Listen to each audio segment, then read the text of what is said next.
I've been getting closer to my stepson lately, something I never imagined would happen. I became a divorcee just a year into my marriage. It turned out my ex-husband had been seeing someone else all along, and I was the only one in the dark. He had been with his girlfriend for a long time, but his family opposed their relationship. Unaware of all this, I happily went ahead with the marriage. I never snooped on his phone when we were dating. It just seemed natural for a man and woman of marriageable age to meet and start a family. However, problems started surfacing during our honeymoon. My husband kept stepping out, and when he returned after a while, his expression was bitter. I would have understood if he just went out for a smoke, but his demeanor was unusually gloomy for a newlywed, and he wasn't affectionate towards me at all. It turned out he had another woman, and he was in contact with her not only on our wedding day, but also the days following.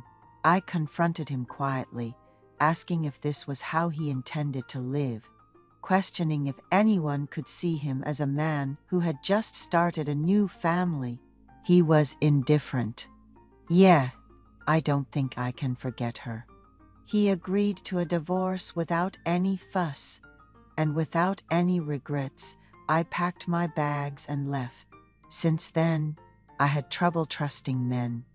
Although it's gotten better, there was a tendency to look down on divorcees, so I never mentioned that I was a divorcee or that I lived alone unless asked. I didn't open up about my situation unless someone inquired, but there was something different about the man I was introduced to later. At least, he didn't seem like he would cause trouble over another woman. I met him in my early 40s. He was raising a college-aged son. His son was also gentle and handsome. When I got divorced, I was in my late 20s, a time when many of my college friends were getting married and starting families. Looking back, I experienced both marriage and divorce during what many consider the prime years of one's life. It wasn't until over a decade later, in my early 40s, that I met my current husband. He was a divorced man raising his son alone. His voice alone conveyed his kindness, and he had a friendly and welcoming demeanor. However, I soon discovered that, much like my first husband, he had a weakness for the attention of other women. This repeated issue caused me considerable stress, leading me to regret my decision to remarry. Despite my disappointment in my second husband's inability to resist other women, I found solace in my stepson, who respectfully called me Mom and did not follow in his father's footsteps. He was a bright college student, cheerful and insightful, which made me proud of how well he was raised, seemingly in spite of his father's example. Initially, our relationship was somewhat awkward, since I became his stepmother when he was a freshman in college. However, he grew on me as he shared memories while looking through photo albums, watched TV with me, and prepared late-night snacks when his father came home late. His attentive behavior made me feel wanted in the household, and over time, my fondness for him evolved, confusingly seeing him as more than just a stepson. Despite these feelings, I reminded myself of the impossibility of them.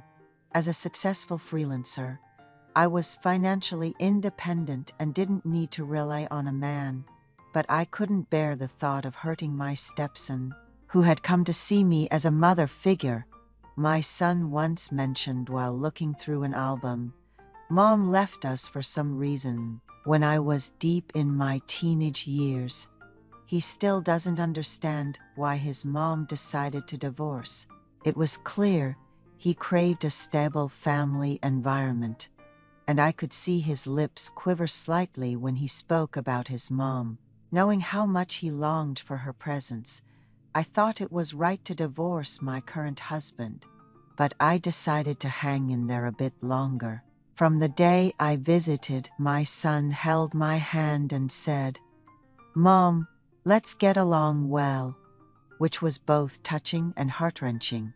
Despite being an adult, he still harbored insecurities, and I resolved to make our relationship work. My husband's constant late nights caused a lot of stress, and I grew tired of bringing up his issues and arguing.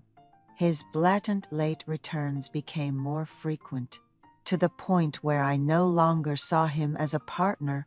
When my son applied for a student exchange program and began studying languages, I felt I had no reason to stay in this house without him, yet the thought of him leaving was deeply saddening. I couldn't get angry at my husband's insincere late returns anymore, but I couldn't bear to hurt my son, who chatted away beside me as I prepared meals.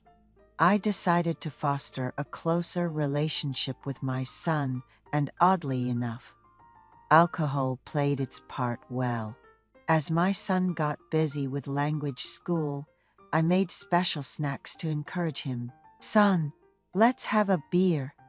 "I've got wedge fries today," I said, and he came running in light clothes, massaging my shoulders. We spent the night together until late, while my husband was away on a supposed on-night, 2-day workshop, which I hardly cared whether was true or not. Being remarried and lying alone in a large bed felt lonely, but spending time with my son felt truly wonderful. He said in a shy voice, "Mom, this is a first for me, too," which I replied, "Mom doesn't know much about men either, just got older," as I stroked his back. Since that day, I've been unable to let go of my son's reaching hand. Thinking about him leaving for a foreign country next month brings tears to my eyes unreasonably. He might study there and even meet a woman to marry. Lately, I've been speaking to him in formal language.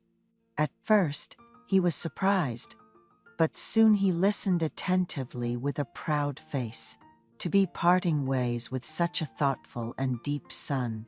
I have no words if you find it suffocating, because he was the first man who truly reached out to me.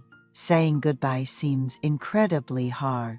My son, who filled my life of betrayal with smiles, is indeed my true husband.